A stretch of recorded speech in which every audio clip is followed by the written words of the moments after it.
So blessed that this past I think 5 weeks na dumaan. Nasa series po tayo ng The Names of God and ako po'y namangha sapagkat ito pong mga pangalan ng Panginoon, ito po'y nag-empower sa aking prayer life.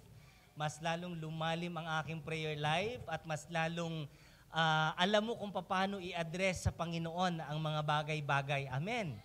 Amen. So nasa series pa rin po tayo ng The Names of God. Huwag po kayong magsawa at ako'y nag-i-enjoy po habang pinag-aaralan po natin ang pangalan ng Panginoon. Sapagkat in His names, He revealed His characters.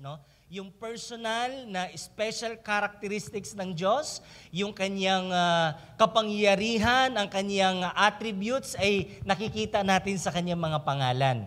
Alright, so today, I am so excited to, of course, preach to you another name of God. Okay? Hindi natin ito masyadong alam, lalong-lalo na dahil ito po yung mga old names ng Panginoon.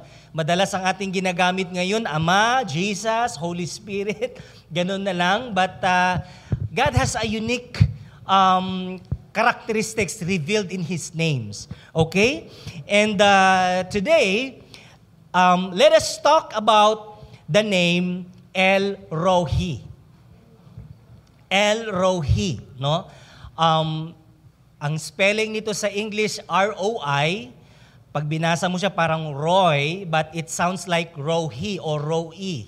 Okay? So, El Roi. So, that will be our topic for today. So, hindi po ako gumawa ng PowerPoint para hindi kayo titingin doon sa akin kayo titingin.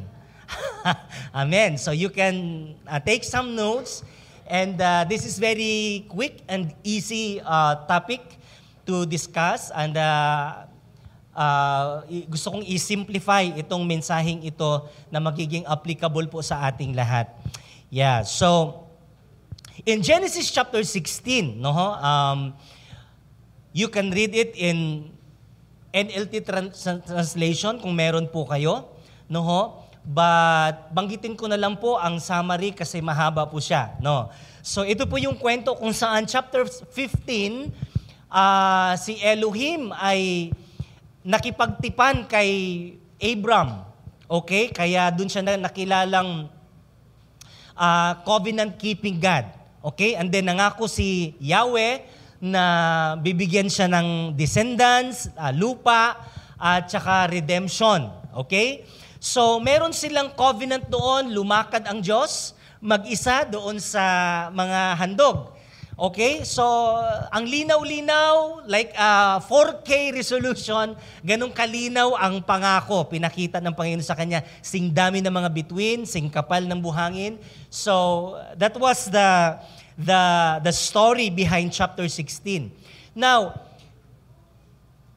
take note na naka 10 years na po si Abraham at saka si Sarai sa land of sa promised land or kung tawagin Canaan during the time. At mula nung mangako ang Panginoon, 10 years na ang lumipas. Tas walang nangyari sa pangako. And here's what happened. They tried to help the Lord.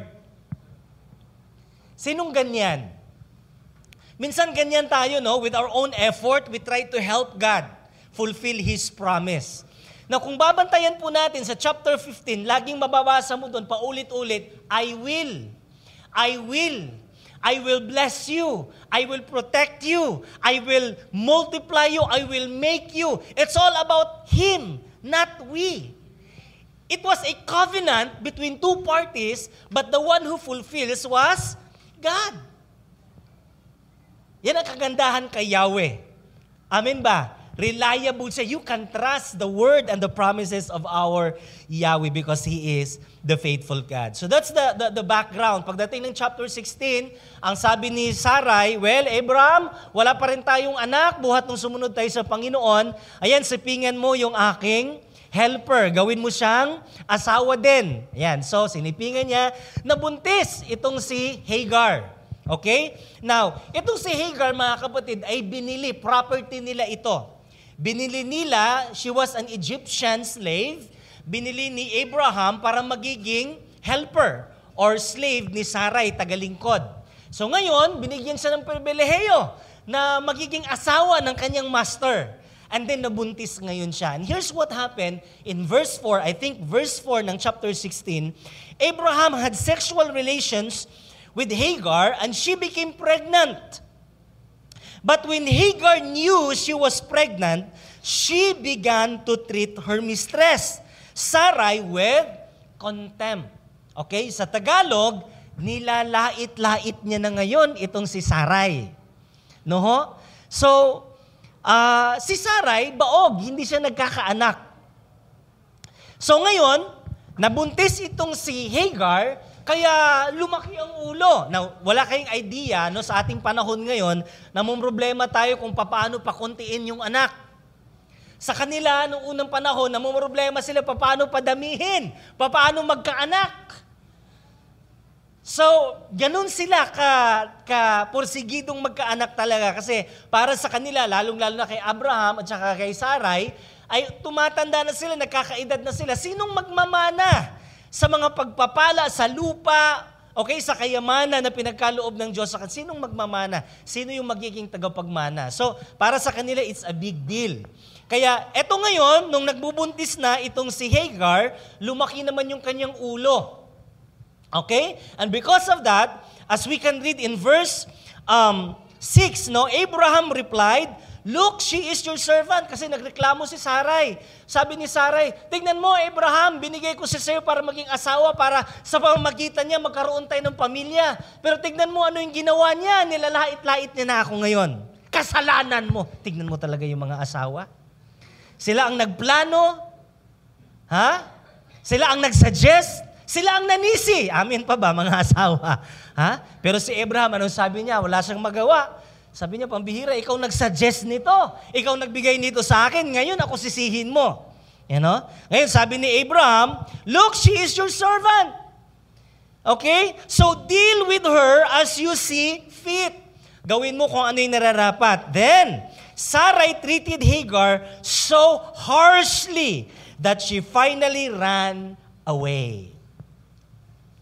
Tumakas na lang itong si Hagar. Di na niya matiis kung ano yung pakikitungo ni Sarai sa kanya bilang kanyang boss or mistress, no? Master, no? Yan yung term na feminine doon sa master, yung mistress. Okay? So, I would like to share 3 things about this topic, no, mga kapatid. El-Rohi, no? Now, the word El-Rohi means the God who sees me. The God who sees me. Ang Diyos na nakakakita sa akin. Amen. So, He is our El-Rohi, the God who sees us. The God who watches over us. Aren't you glad that God is watching over us? Hindi ba kayo masaya na merong Diyos na nakakakita sa atin? Now, how many of you right here, you've been in a place that nobody recognizes you? Have you been in a place where nobody recognizes you? Nobody sees you? And sometimes, kailangan nating magpapansin para makita ka. Amen. Ha? Meron ba kayong karanasan? Ako, ang dami kong karanasan, merong gaganong-ganon sa'yo? Ayan, no? Siyempre, dahil merong gumaganong-ganon sa'yo, siyempre gaganong kakaway-kaway ka din. Diba? Nga lang, habang palapit ng palapit sa'yo yung kumakaway, yun pala, tumatagos yung paningin, nasa likod mo pala ang kinakawayan. Tapos ikaw, kaway ka naman ngayon ng kaway. Have you been in that situation? Ha? Na akala mo, ikaw yung tinitignan ng tao, hindi pala, hindi ka nakikita. And sometimes in this life, alright, ang dami nating sakripisyong ginagawa sa ating pamilya, sa ating mga anak, sa ating kumpanya na pinagtatrabuhuan. And it seems like these people don't see us. They don't recognize what we have done in that company, in our homes. Hindi nila napapansin ito. They don't see us. Amen ba? And nakakapanlumo, nakakapanghina kasi parang walang nakakapansin, walang nakaka-appreciate sa iyong ginagawa. Especially kapag nandoon ka sa sitwasyon na napakahirap. Amen? Lugmo ka, napakabigat ng iyong dinadala. Alright? Nasa mabigat ng problema. Hindi mo alam kung anong gagawin mo. And it seems like nobody is pansinin you. Amen? Walang pumapansin sa'yo. Walang nakakahalata. Kaya yung iba, pag nagpo-post, mahalata natin sa kanilang mga post. Meron palang pinagdadaanan ito. May problema pala itong kinakaharap ngayon. Amen. So, ito yung nangyari ngayon sa ating character na pinag-uusapan natin ngayon, si Hagar. And I would like to share with you 3 things. Hindi mahirap tandaan. Number 1, hearts, hurts, and hopes. Say with me, hearts, hurts, and hopes. God is El Rohi, the God who sees our hearts, our hurts, and our hopes. Amen ba? Aren't you glad that we have a good God? We have El Rohi who sees our hearts, who sees our hurts, and who sees our hopes. At ito po yung nangyari sa ating karakter ngayong si Hagar. Okay? Dahil meron siyang pagkukulang, meron din siyang pagkakasala. Ang kanyang ginawa, minaltrato niya si Sarai, nasaktan din itong si Sarai. Okay? And because of that, talagang sinaktan din siya. Hinamak din siya. Okay? Ni Sarai ngayon. Ngayon, hindi na niya matiis. Ang sabi ng Bible, Sarai treated Hagar so harshly that she finally ran away. We have no idea kasi hindi nature sa isang slave nung unang panahon na kahit anong gawin pa ng amo mo sa'yo, you have no right to run away. Kasi binili ka, pagmamayari ka, property ka. And then, wala tayong idea kung paano talaga, gaano ka-harsh itong si Sarai, gaano kalupit itong kanyang amo, to the point na talagang she has to run away. So, God knows our hearts. Amen. So, what you are going through today, only God knows. Kahit ano pang sabi ng tao, naunawaan kita, naintindihan kita. But deep inside, it is only you and God who knows your hearts. He understands what you are going through. The pain, the hurts, the frustrations, yung failure na pinagdadaanan mo. He is the God who sees our hearts. Bagay na gusto kong banggitin sa inyo ngayon, itong si Hagar ay parang salamin nating lahat. Should I say? Kasi po, pribilehiyo para sa kanya na gawing asawa ng kanyang amo. But her heart changed over time. Anong nangyari sa kanya? She quickly changed. Nagkaroon lang siya ng anak. Nakita niya lang na hindi pala siya baog. Nakita niya lang na fruitful siya, pinagpapala siya ng Panginoon. Immediately, she changed. And just like Hagar, marami sa atin ganon. Agad nagbabago. Nakatikim lang ng pagpapala, agad nagbabago. Amen. Amen. So naintindihan ko kung bakit pahina yung amen natin. Because she is just like us. Agad nagbabago. Di ba? Naka-diploma lang, gumraduate lang, agad nagbago. Na-promote lang, agad nagbago. Amen. Nagkaroon lang ng magandang trabaho, agad nagbago. Nagkaroon lang ng blessing, bahay, lupa, sasakyan, agad nagbago. Sabi mo sa katabi, buti ka, hindi ka pa nagbago.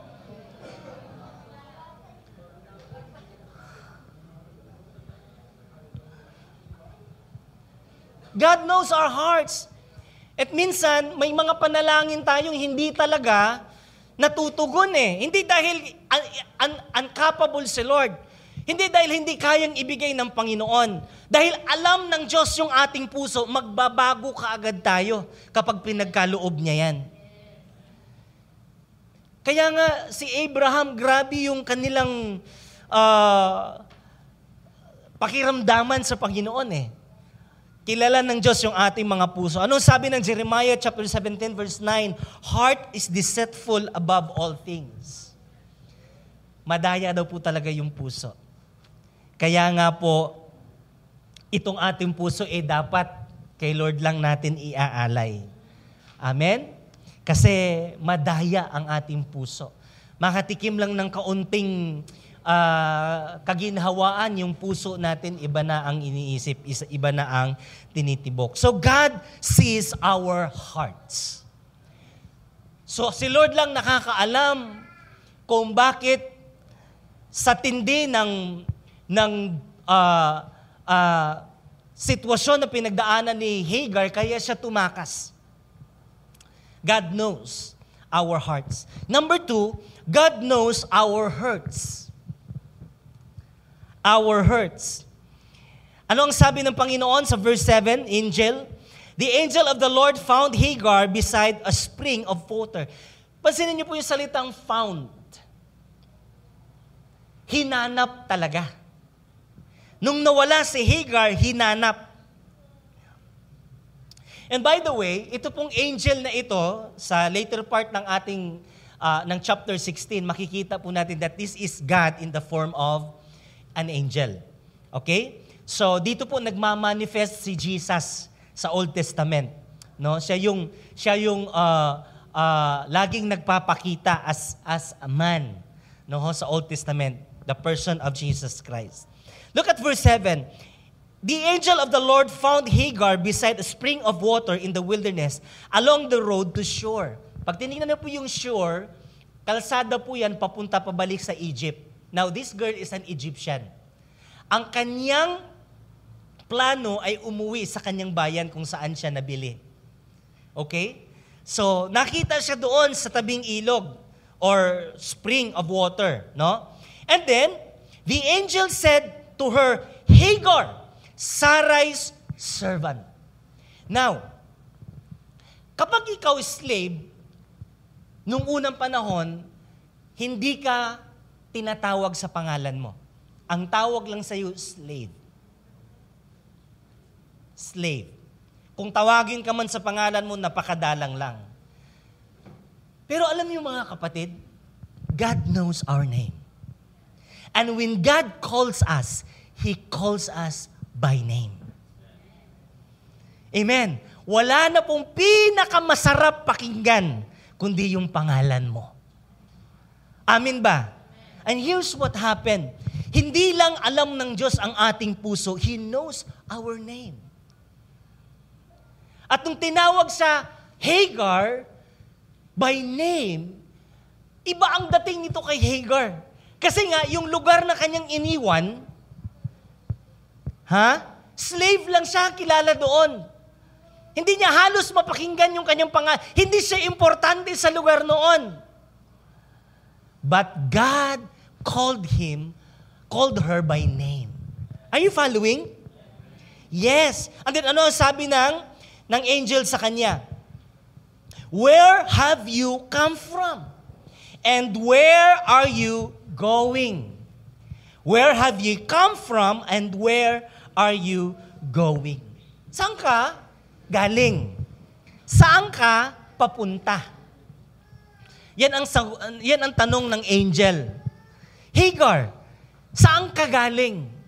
And then meron pang dinugtong, Hagar, slave of Sarai. To remind her that she is a slave.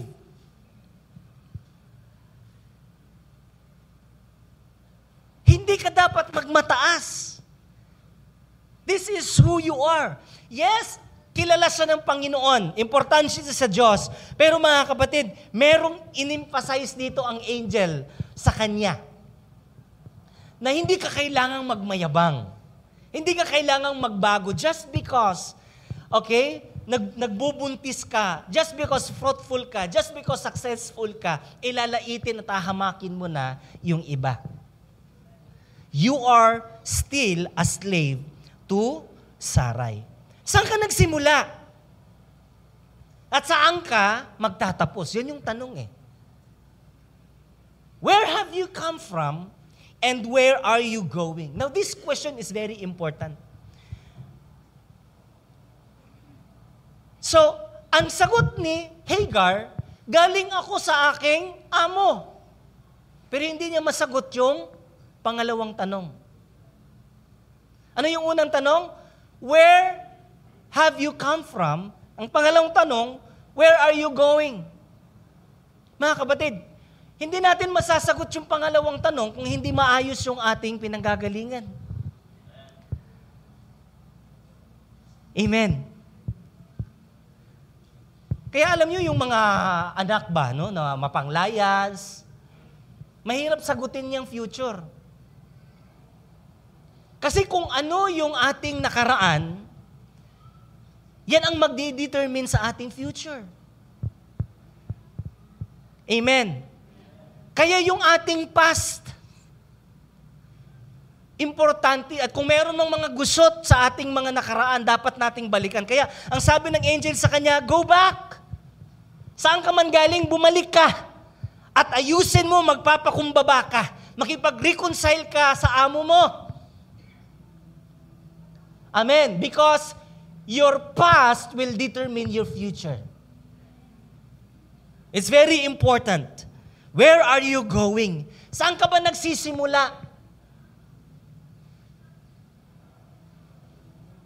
So, God knows our hurts. Nasaktan siya. Sabi niya, kaya ako umalis. Grabe yung ginawa sa akin. Huh? Nagtatampo siya. But you know, God knows our hurts. And when God found us, okay, He would call us by our name. Anong ibig sabihin nito? Hindi man tayo ganun kaimportante sa ating pinanggalingan, importante tayo sa Diyos. Hindi man na-appreciate ng mga tao ng ating pinanggalingan ang ating mga ginawa, ang ating mga nagawa, pero mahalaga tayo sa ating Panginoon. Sabi mo nga sa katabi, you are special before God. And He sees your hearts. He sees your hurts. Alam nyo, ito yung pinaka-nakaka-bless na talata sa Biblia. That Hagar is not an Israelite. Hindi siya Hebrew. Hindi siya Jewish. Foreigner ito. Pero makikita natin na kahit hindi siya kasama sa lahi ng Jewish, no? Siya'y pinahalagahan pa rin ng Panginoon. I want you to see how God values her when others don't. Napaka-gentle ng Lord, makikita mo kung gaano kalawak ang Panginoon. May mga bagay po kasi sa buhay natin na hindi natin masyadong mahalaga. Hindi natin masyadong pinapahalaga, hindi natin masyadong ina-appreciate. And it caused a lot of hurts para sa mga tao na yon. But hey, mahalaga ka sa Diyos. Amen? Importante ka sa Panginoon. Amen? Yeah. So God sees our hearts, God sees our hurts, and number 3, God sees our hopes. Our hopes. Now, kung ikaw si Hagar, anong kinabukasan ang ini-expect mo? Wanted ka dahil slaves ka, tumakbo ka, tumakas ka. So, what kind of future ang pwede mong ibigay sa anak mo? Isa kang layas. Alright? Ang hirap. Ano yung hope? Ano yung aasahan mong maganda sa kalagayan mo ngayon? And maybe you are here today, maybe you are in that same situation ba? Na parang sumagad ka na. Kumbaga sa radyo o kaya sa sound system, nag-peak ka na. Alam mo yung nag-peak? No? Yung parang sumagad ka na talaga. Kahit anong volume mo, wala nang ilalakas pa eh. Kaya basag na yung tunog kasi nag-peak na. Sumagad ka na. Baga binuhos mo na lahat, ginawa mo na ang lahat. And you lose hope.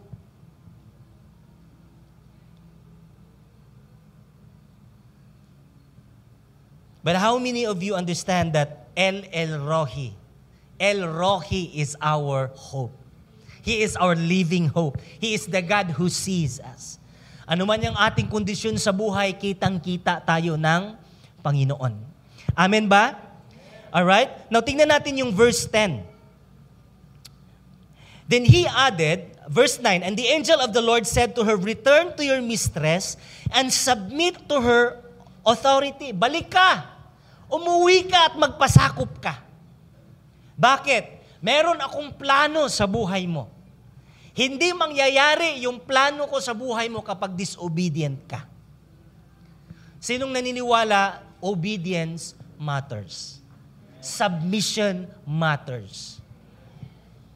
Kaya ang pagpapasakop, no, yung mga nakaraang linggo, binanggit natin, hindi kalugian ang pagpapasakop. Ang pagpapasakop ay kapanalunan. Amin ba? Kaya ano ang instruction ng angel sa kanya? Umuwi ka. Bumalik ka doon sa amo mo, magpasakop ka under her authority. And here's what happened. Here's the promise of God to Hagar. First, in verse 10, anong sabi niya? Then he added, I will give you more descendants that you can count. There's a promise.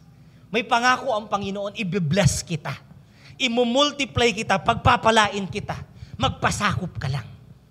Bumalik ka lang. Bakit? Kasi yung paglalayas mo, okay, yung pagre-rebuild mo, walang mapupuntahan din. Yun ang ibig sabihin ng Diyos eh. Ang pagiging rebelyoso, yung pag-aalsa laban sa kalooban ng Diyos. Laban sa kalooban ng mga magulang mo. Laban sa authority, walang magandang ibubunga. So go home, okay, and go back to your mistress. But I will give you descendants. I will bless you. I will multiply you. And then ano pa ang sabi ng Diyos kay Hagar? Nagbubuntis ka ngayon. At yung anak mo, ipapangalanan mo siya ng Ishmael. Na ang ibig sabihin, God hears. Or God hear you. Naririnig ka ng Diyos. Ibig sabihin nito mga kapatid, that name is a very powerful name. Alam niyo kung bakit? Sa bigat ng kanyang buhay ngayon, okay, napakadilim, wala siyang naaninag na liwanag sa kanyang buhay, pero merong pangako ang Diyos sa kanya. Imumultiply kita. At yung anak na binubuntis mo, ang ipapangalan mo dyan, Ishmael. Alam niyo ibig sabihin ng Ishmael? God hears you. God hears you. In other words, sa tuwing tinatawag niya yung kanyang anak, Ishmael, nire-remind siya ng Diyos na lahat ng iyong panalangin ay pinapakinggan ng Diyos. Lahat ng iyong affliction, pinapakinggan ng Diyos. Lahat ng iyong kalagayan, lahat ng dumarating sa buhay mo. Lahat ng sitwasyon na pinagdadaanan mo, lahat yan napapakinggan ka ng Diyos. For the Lord has heard your cry of distress. Wow!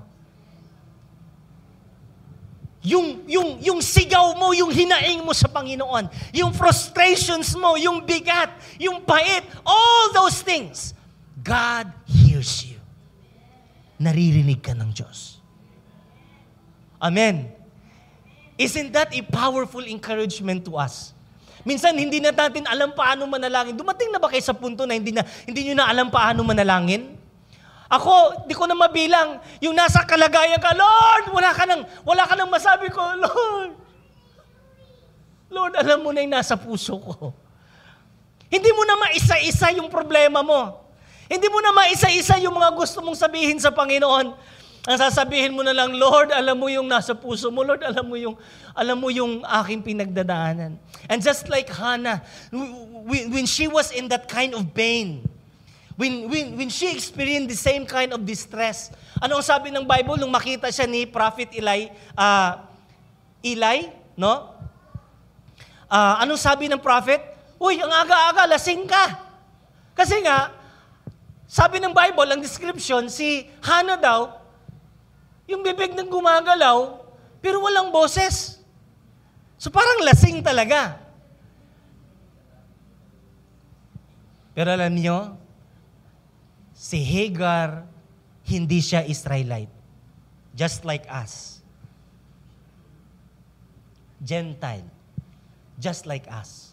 Pero alam niyo, makikita natin yung pagpapahalaga ng Diyos sa babaeng ito. The rejected one.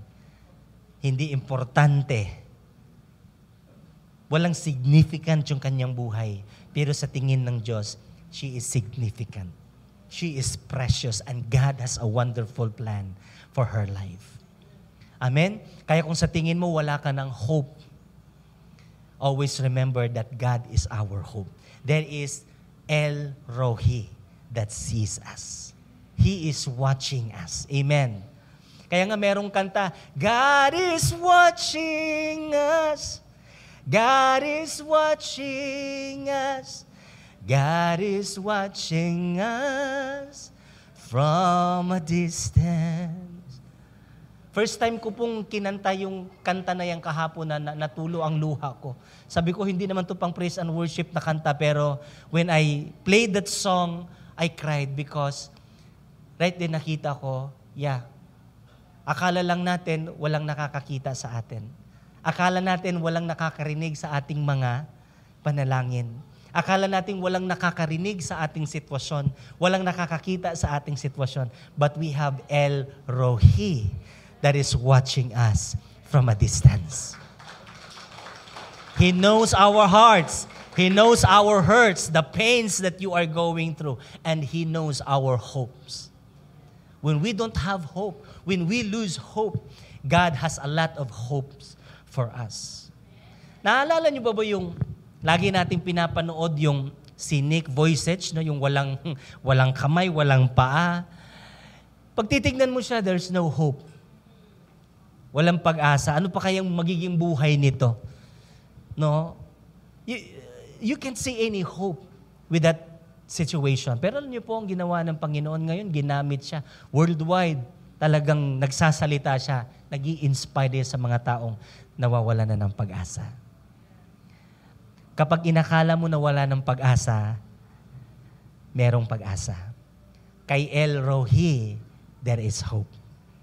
Because hindi lang niya nakikita ang ating puso, hindi niya lang nakikita yung ating pain, yung ating hurts, nakikita din niya yung ating magandang future. Amen? Kaya, sige, palakpakan natin si Lord. Kaya anong sabi niya kay Hagar? Sabi niya, umuwi ka! Umuwi ka! Kung sa akala mo wala nang magandang future ang buhay mo doon sa Kanaan, mali ang nakikita mo. Mga kapatid, if we base our future, if we base our hopes on what we see, minsan, napakaiksi lang yung ating nakikita. Napakaliit lang yung ating naaaninag. Pero kung hayaan natin ang Diyos na magsasagawa sa ating hope, sa ating future, mas malawak ang nakikita ng Diyos kaysa sa ating nakikita. Amen? Madalas ang ating nakikita yung ngayon lang. Amen? Amen? Kaya nakaka-bless, no, kapag may kausap ka na nasa ganung kang klaseng sitwasyon, tapos ang sasabihin sa'yo ganito, hayaan mo, malalagpasan din natin yan. Paano? Hindi mo alam pa paano. Hindi mo alam kung kailan mo malalagpasan, pero for sure, malalagpasan mo din yan. Amen. At hindi natin nakikita kung kailan. Bakit? Because we cannot see. We don't see it. But El Rohi can see it. He is watching us. Amen? Kaya ang sabi ng Lord sa kanya, umuwi ka. And here's the promise, you have descendants. And another promise, you have Ishmael. God hears you. Alam niyo po, look at verse 13. Thereafter, Hagar used another name to refer to the Lord who had spoken to her, and she said, "You are the God who sees me." First time in the Bible, first time in our series, yung Elohim, it was God who introduced His name to us. Yahweh, it was God who introduced His name to us. El Elyon and Adonai, it was Yahweh, He introduced His name to us. But, first time in our series, that the Egyptian girl who gave a name to God. And God accepted this name for Himself. Nakita nyo? Hindi si Lord ang nagsabing, "This is my name, El Roi." No. It was the Egyptian girl who went through a lot of pain and hurts and struggles, depression, distress. And these women experienced the touch. Woohoo! The loving God. Naranasan niya yung Diyos ni Abraham. Ito yung babaeng matagal na sa Sarai and Abraham Christian Fellowship. Natisod siya kasi yung kanyang pastor at saka pastora, minaltrato siya.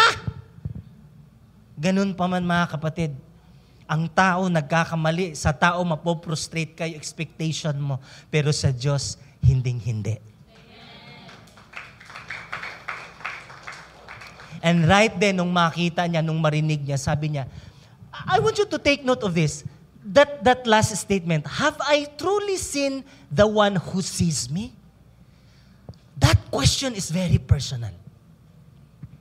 Kasi gaya nga ng aking introduction sa inyo kanina, have you been in a place where nobody sees you?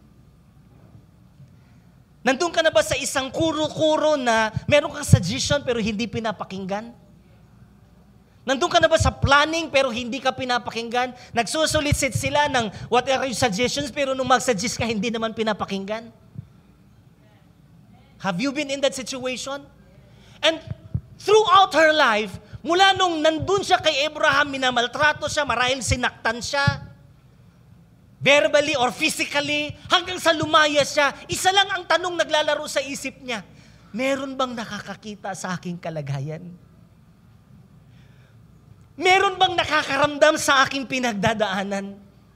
Meron bang makaka-relate sa aking sitwasyon? Meron bang nakakakita sa aking kalagayan?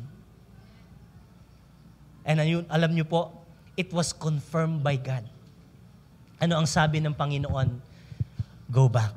Nakita kita. I have seen your hearts. I've seen your hurts. And I've seen your hopes. Huwag kang mag-alala, umuwi ka lang. At pagpapalain kita. At nung makilala niya ang Diyos ni Abraham, sabi niya, "You are the God that sees." You are El Roi, the God who sees. May mga taong hindi napapansin ako, pero ikaw napapansin mo ako. Are you listening? He is our El Roi. And this morning, mga kapatid, just like Hagar, anong pagkakakilala mo sa Diyos? What can you give God a name? A personal name. Kasi it's a personal name for God. Sabi niya, because you don't leave me and don't forsake me. Because you keep watching on me, I will call you El Roi, the God who sees me. Kapatid, sino si Lord sa buhay mo? How will you call His name? Ano ang name? Ano ang ipapangalan mo sa Panginoon?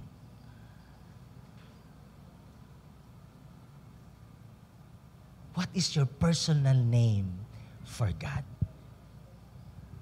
I would leave you that question.